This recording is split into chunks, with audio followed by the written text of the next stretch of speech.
Hi viewers, ఎలా ఉన్నారు? బాగున్నారా? అందరూ బాగుండాలని కోరుకుంటూ ప్రేమలో డెవిల్ స్టోరీ నచ్చితే లైక్ చేయండి, కామెంట్ చేయండి, సబ్స్క్రైబ్ చేయండి. శివ ఆలోచనల నుంచి బయటకు పడడానికి దక్ష కోసం అమర్ అండ్ ఆదర్శ్ ఇద్దరు కూడా ఏదో ఒకటి చేస్తూ ఉంటారు. ఒక్క క్షణం కూడా ఆమెని ఒంటరిగా వదలకుండా ఆమెతోనే ఉంటూ ఆమె మైండ్ వేరే వైపుకి డైవర్ట్ అవ్వకుండా చూస్తూ ఉంటారు. వాళ్ళిద్దరూ తన మీద పడుతున్న ఎఫెక్ట్ దక్షకు కూడా అర్థం అయిపోతుంది.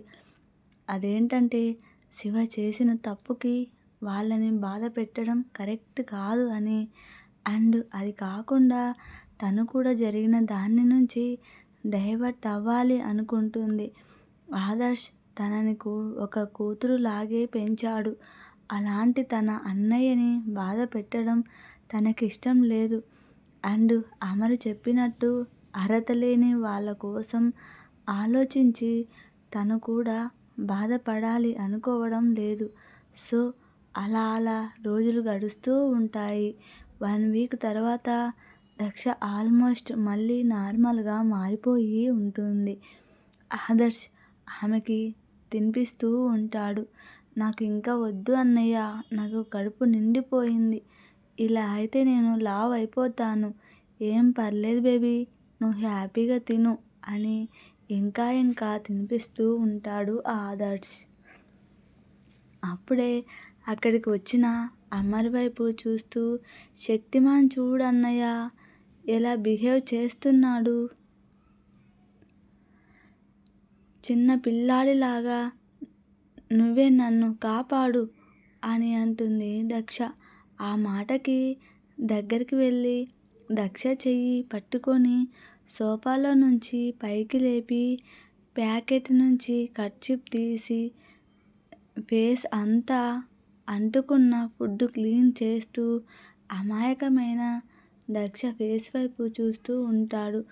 యాక్చువల్లీ చెప్పాలంటే ఆమెతో గడుపుతున్న ప్రతి ఒక్క క్షణం కూడా అతని లైఫ్లో ఒక వండర్ లైఫ్ అలాగే ఫీల్ అవుతూ ఉంటాడు.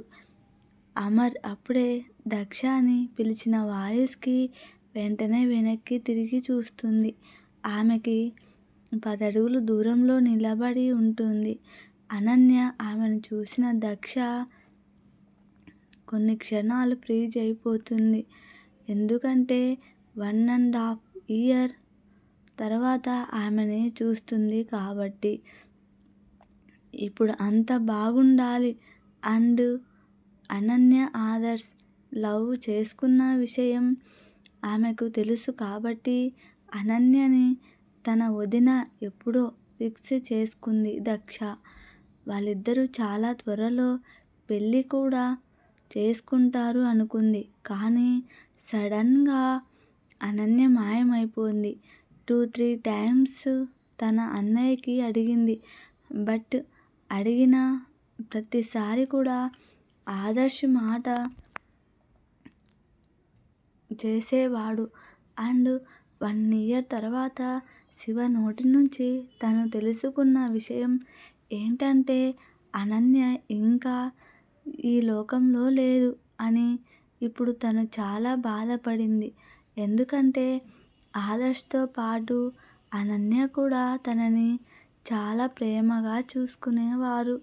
అసలు తన లైఫ్లో తల్లి లోటు కూడా ఉండదేమో అనన్య తనకి వదినగా వస్తే అని చాలాసార్లు అనుకుంది.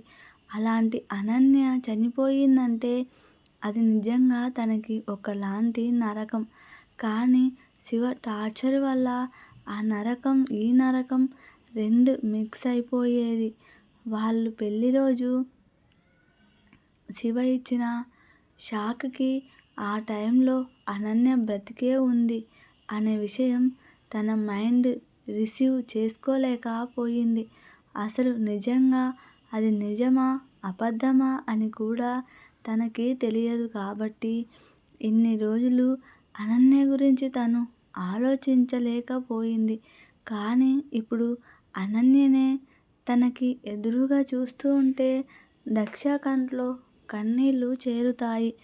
అది చూసిన ఆదర్శ్ అండ్ అమర్ ఇద్దరు కూడా కంగారు పడతారు. అప్పుడే అనన్య దక్ష దగ్గరికి వచ్చి, Daksha baby, are you okay?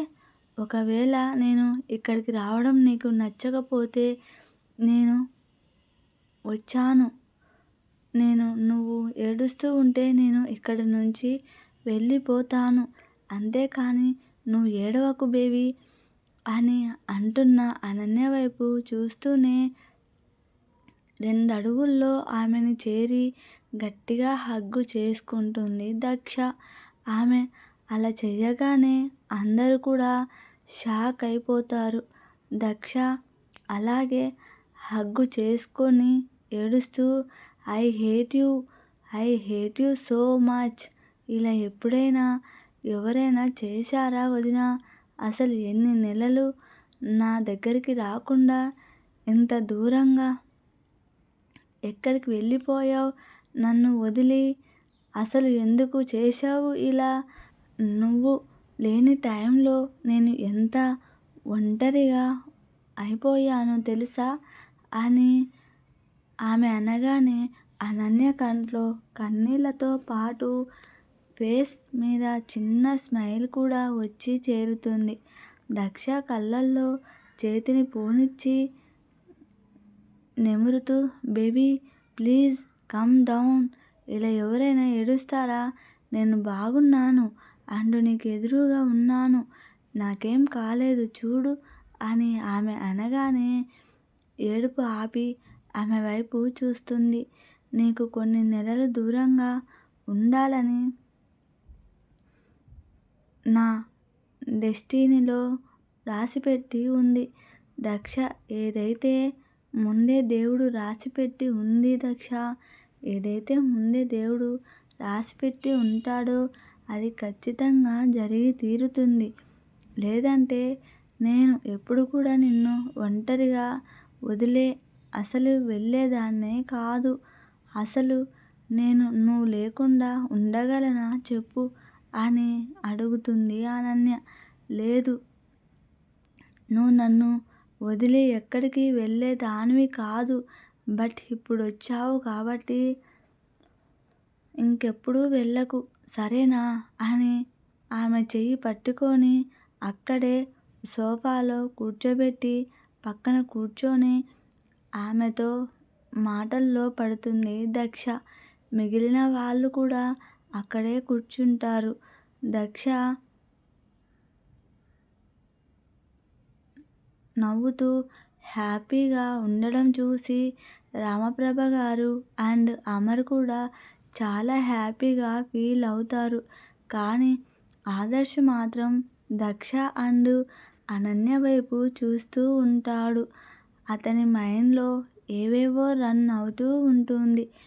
అవి ఏంటో అతనికి తెలియాలి. అనన్య అండ్ దక్ష మాట్లాడుతూ ఉంటారు. అప్పుడే అనన్య సెల్ రింగ్ అవడంతో స్క్రీన్ మీద కనిపిస్తున్న నంబర్ వైపు చూసి దక్ష జస్ట్ ఏ మినిట్, నేను ఈ కాల్ మాట్లాడి వస్తాను ఓకేనా అంటుంది అనన్య. ఓకే అని ఆమె అనగానే అక్కడ నుంచి కొంచెం దూరంగా వెళ్ళి కాల్ ఆన్సర్ చేసి ఆర్ యూ లాస్ట్ శివ? నేను ముందే వద్దు అని చెప్పాను కదా, నా కాల్ చేయొద్దు అని. నేను ఇక్కడికి వస్తున్నానని తెలిసి కూడా ఎందుకు కాల్ చేశావు అని పళ్ళు నూరుతూ అడుగుతుంది Ananya. Don't be so mean Anu baby. నువ్వు తప్ప నా దగ్గర ఇంకా వేరే సోర్స్ లేరు. నువ్వే నాకు హెల్ప్ చేయాలి. అండ్ నువ్వు ఒక చిన్న హెల్ప్ చేస్తే నేను నా వైఫ్ని మళ్ళీ నా దగ్గరికి తీసుకొని రాగలను.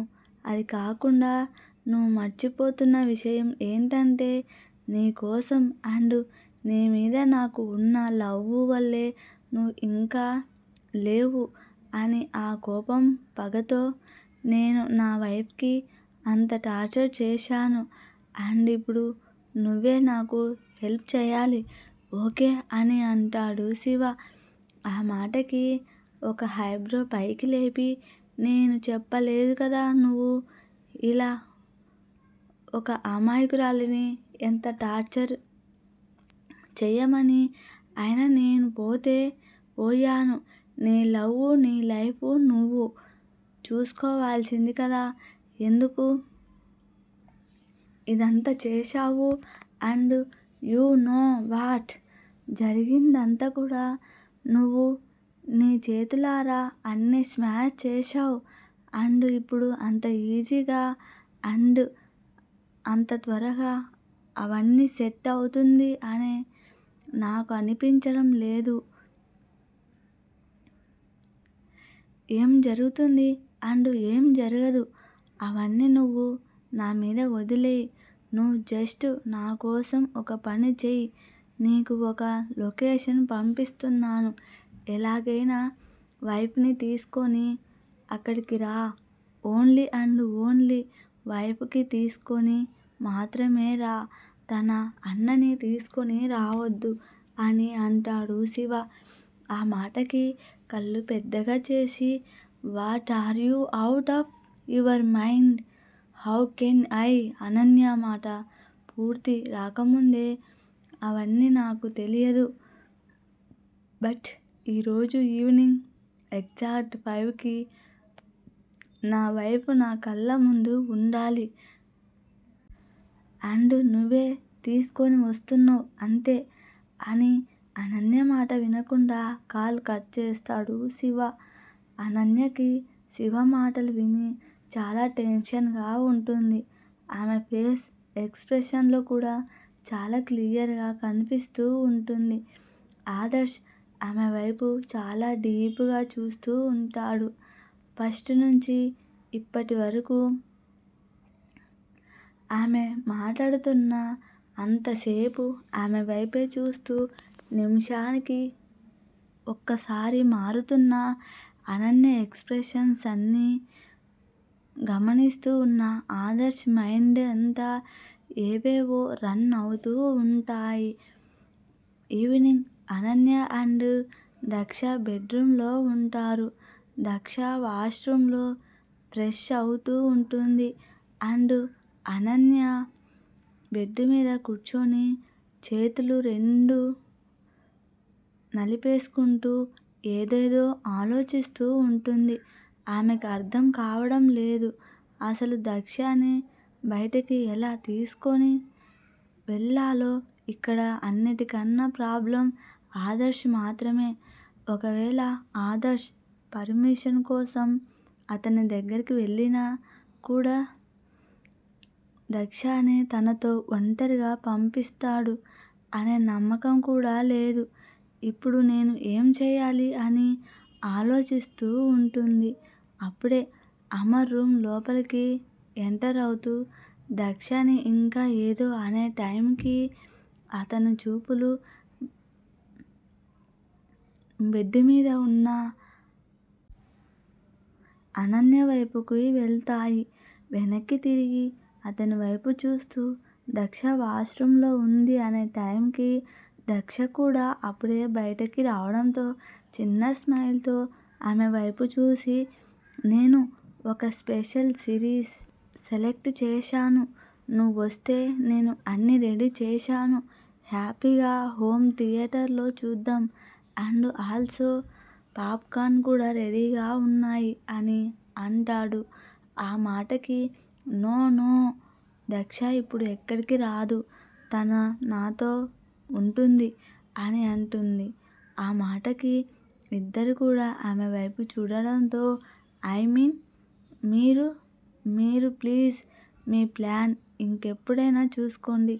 ఈరోజు నేను దక్షతో ఒక ప్లాన్ ఆలోచించాను అని నవ్వుతూ అంటుంది అనన్య. ఏం ప్లాన్ అని అడుగుతాడు ఆ అమ్మాయి. ఆ మాటకి దక్ష వైపు చూస్తూ ఆమె రెండు చేతులు తన చేతిలోకి తీసుకొని, నేను కోమా నుంచి బయటకు వచ్చిన దగ్గర నుంచి నా ఓల్డ్ డ్రెస్సెస్ మాత్రమే వేసుకుంటున్నాను. నా దగ్గర న్యూ కలెక్షన్ లేదు.